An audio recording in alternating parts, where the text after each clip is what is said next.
नमस्कार, मैं हूं MS राव और आज एक छोटा सा प्रेजेंटेशन है कि नई पीढ़ी को पेंशन स्कीम जैसी अपडेटेड कथित कल्याणकारी योजनाओं से बचना चाहिए। Invest more in long term schemes like PPF, EPF and GPF for benefit from power of compounding. Always say no to very low return pension scheme. मैं एक बार फिर से आपका SR इन्वेस्टमेंट एकेडमी में स्वागत करता हूं। सबसे पहले हम डिस्कस करेंगे व्हाई पीपीएफ के आप बेनिफिट देखिए, बेनिफिट्स ऑफ कंपाउंडिंग। आइंस्टीन ने भी कहा था कि compounding interest is eighth wonder of the world. Section 80 से बेनिफिट मिलता है। You can extend it over 15 years. There is money withdrawal facilities, tax free interest even after superannuation. This is very important क्योंकि इसमें आपकी एक अच्छी amount अगर आपने सुपरनेशन तक बना दी है और आगे भी इसको पॉपुलेट करते रहिए, इस अकाउंट को कभी बंद होने मत दीजिए और इसमें टैक्स फ्री इंटरेस्ट अच्छा आपको मिल जाएगा even after the superannuation. That is the beauty of this PPF.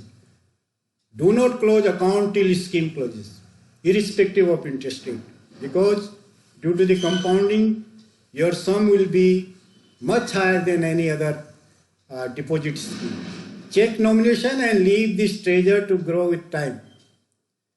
Now, EPF, present interest rate is 8.5. This was one of the best welfare scheme for the employees till the money is taken for EPS 95.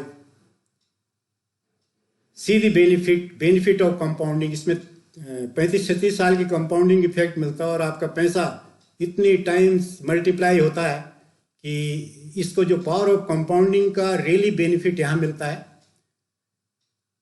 Section 80 benefit, employees employer contribution compounded till retirement, दोनों का होता है यहाँ। Contribution of employer contribution को अभी EPS के नाम पे डाइवर्ट किया जा रहा है, लेकिन मैं इसके पक्ष में जरा भी नहीं हूं कि हम अपने EPS अकाउंट से कोई भी पैसा किसी दूसरी स्कीम में दें। जिसकी मर्जी होगी अदर देन EPF, जिसको जो लेना लेते रहें सैलरी से, जो ऑप्शन देना है। लेकिन EPF का जो आपका कुबेर का खजाना ना, जो थैला है, उसको मत खोले किसी के लिए। Make more deposit in EPF till contribution does not exceed taxable limit, tax free till the सुपरनेशन and on the superannuation, good amount to start any business. आपकी मर्जी, आपको बड़ा सम चाहिए तो आपके पास इंटरेस्ट फ्री इनकम रहती है। इतनी बड़ी इनकम से आप कोई भी बिजनेस शुरू कर सकते हैं और दूसरों को एम्प्लॉयमेंट भी दे सकते हैं। कोई भी पेंशन स्कीम EPF से अच्छा रिटर्न नहीं देगी because of the power of compounding. और एक सजेशन मेरा है कि never allow EPF 95 to grab money from EPF if any option. अगर ऑप्शन दिया गया, पहले तो ऑप्शन दिया नहीं था, लेकिन अभी कोई ऑप्शन है तो EPF से मत दीजिए। अगर पैसा आप किसी पेंशन स्कीम में डालना तो सैलरी से डालिए, EPF को एज सच रहने दीजिए। इवन कि EPF का जो पुराना पैसा भी वापस हो जाए तो बहुत बढ़िया है। Your money is with you and you can use it. Pension में आप थोड़ा थोड़ा आपने एक अमाउंट दी और थोड़ा थोड़ा आपको मिलेगा। What is this? What kind of economic awareness is this? Do not distribute your hard earn money to different agencies and people due to greed. कुछ लोग 2-3% इंटरेस्ट के लिए ऐसे लोगों को पैसा दे देते हैं और बड़ा ग्रीड पैदा करते हैं और वो पैसा भी वापस नहीं आता है।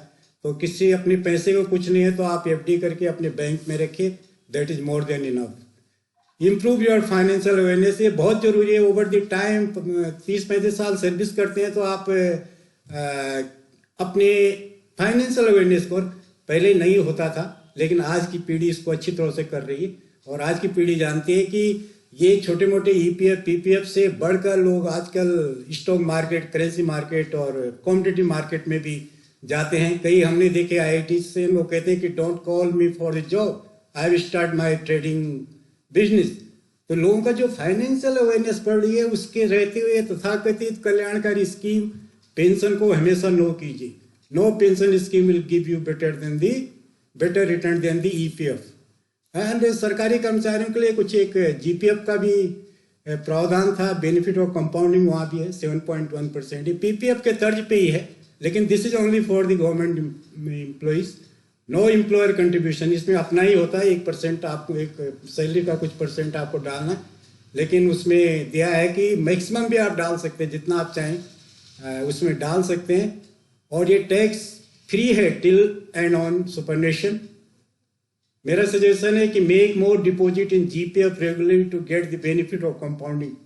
जो ये कंपाउंडिंग वर्ड यूज हो रहा है, इसका बहुत ही ज़्यादा इफेक्ट होता है, इसलिए आप लॉन्ग टर्म स्कीम्स में पैसा डालते रहिए, वहाँ पे कंपाउंडिंग का बेनिफिट आपको मिलेगा. Very good amount in hand at the सुपरनेशन. Again आप बिजनेस करना चाहिए या कोई बड़ा काम करना चाहते हैं, आपका पैसा है, आप उसको यूटिलाइज कर सकते हैं. या नहीं तो अगर आपको लगता है कि कुछ मैं फाइनेंशियल सिक्योरिटी के लिए अपना बैंक में जमा कर देता हूँ, वहाँ कर दे, लेकिन पैसे को बहुत ज़्यादा डिफरेंट एजेंसीज को डिस्ट्रीब्यूट करने के पक्ष में नहीं. हमने अपने यूज के लिए, सुपरनेशन के बाद यूज के लिए पैसा जमा किया हुआ है, सुपरनेशन के बाद भी आप उसको दूसरों को क्यों दे रहे हैं, ये हमको ध्यान देना पड़ेगा. सेव और money, save money, gain money. Thank you very much. Thanks.